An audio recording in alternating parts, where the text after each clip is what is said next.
Romeo 15 उसकी 30 आयत, जिसमें लिखा, हे भाइयों, हमारे प्रभु यीशु मसीह के और पवित्र आत्मा के प्रेम का स्मरण दिलाकर मैं तुमसे विनती करता हूं कि मेरे लिए परमेश्वर से प्रार्थना करने में मिलकर लोलीन रहो। अब जो बात मैं आपसे करना चाहता हूं, अब पौलुस की टेस्टिमनी को हमने सुन लिया।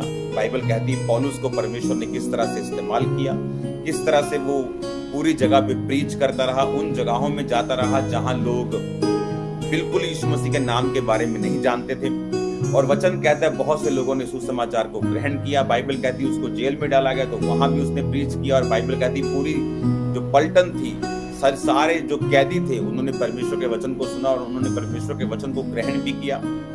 पौलुस की जिंदगी में उसने 2 बार उसने दूसरा थिस्सलुनीके में कहा कि मेरे लिए प्रार्थना किया करो।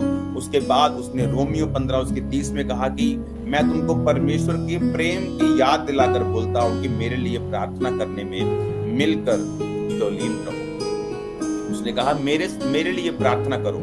अब बाइबल कहती है पौलुस जिसके हाथ से, जिसके शरीर से लोग रुमालों को छुआ कर लेके जाके जब दुष्ट आत्माओं पे लगाते थे वो चंगे होते थे। बाइबल कहती उसने लंगड़ों को चंगा किया, उसने मुर्दों को जिंदा किया, उसने सुसमाचार को फैलाया। प्रॉब्लम कहाँ है? कलीसिया क्यों चुनी जाती है? क्यों कलीसियाएं बरकत नहीं पाती? क्यों कलीसियाएं जो हैं, क्यों विश्वासी जो हैं आज भी बंधनों में हैं, आज भी उनके घरों से कलेश खत्म नहीं होते, आज भी उनके घरों से बंधन खत्म नहीं होते, उनकी हार्ट डिजायर्स जो हैं, खुदा ने अगर आपको एक विश्वासी के रूप में चुना है तो उसकी ये मंशा है, उसकी ये इच्छा है, उसकी हार्ट डिजायर, उसके मुख का वचन ये है कि मैं तुझे सब जातियों से श्रेष्ठ बनाऊंगा, तुम लोग सिर ठहरोगे, पूंछ नहीं ठहरोगे। लेकिन क्या आज क्रिश्चियन लोग इस पोजीशन में हैं कि वो सिर ठहरे, पूंछ नहीं? बिल्कुल नहीं, सब इस पोजीशन में नहीं है, क्योंकि आज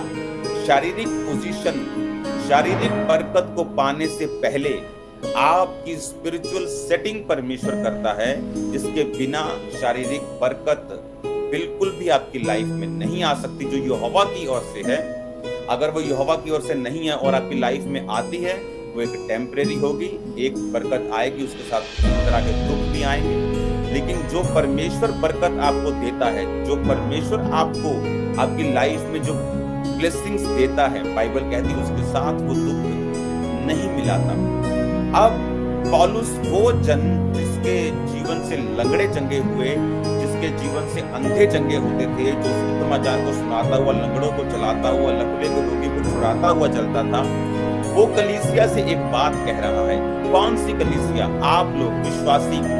जब मुझे कैसे मालूम कि मैं आगे बढ़ सकता? लोग पूछते थे क्या मैं भी बढ़ सकता हूँ, क्या मैं भी बरकत पा सकता हूँ, क्या मेरी जिंदगी में भी परमेश्वर काम करेंगे, क्या मेरी जिंदगी में भी वो हीलिंग देंगे, क्या परमेश्वर मुझे भी आजाद करेंगे?